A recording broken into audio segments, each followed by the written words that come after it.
Просто забудьте все, что вы раньше готовили из кабачков. Смотрите сюда. Нарезаем цукини на тонкие слайсы, подойдет обычная овощечистка. Немного соли и оставим их на 10 минут, чтобы ушла лишняя влага.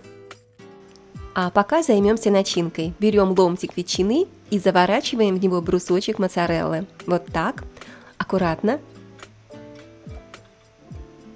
Посмотрите, какая красота! Теперь промакиваем наши цукини бумажным полотенцем. Это важный секрет для идеальной корочки. Теперь кладем этот рулетик на слайс цукини и заворачиваем. Напишите в комментариях, из какой страны вы меня смотрите. Мне всегда очень интересно, откуда вы. Обязательно попробуйте, это гораздо проще, чем выглядит.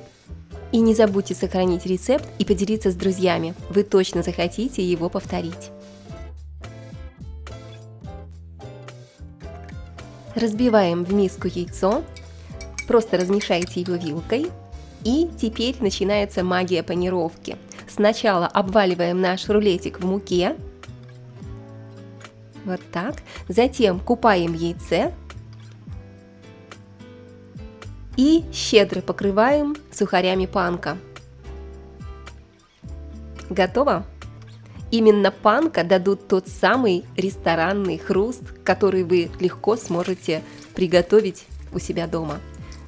Выкладываем рулетики на горячую сковороду с растительным маслом и жарим на среднем огне. Нам нужна идеальная золотистая корочка. А на соседней сковороде устроим праздник вкуса. Быстро обжариваем томаты черри. Буквально 2 минутки. Добавляем чеснок, соль, перец и итальянские травы. О боже, какой аромат пошел по кухне! Настоящая Италия у вас дома! Не забудьте поставить лайк, если вам уже вкусно. Переворачиваем наши рулетики. Вау, посмотрите на этот цвет! Доводим до готовности. Еще буквально пару минут.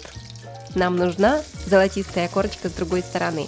Подаем рулетики с нашими сочными пряными томатами черри. Вы только послушайте этот хруст. А теперь разрезаем.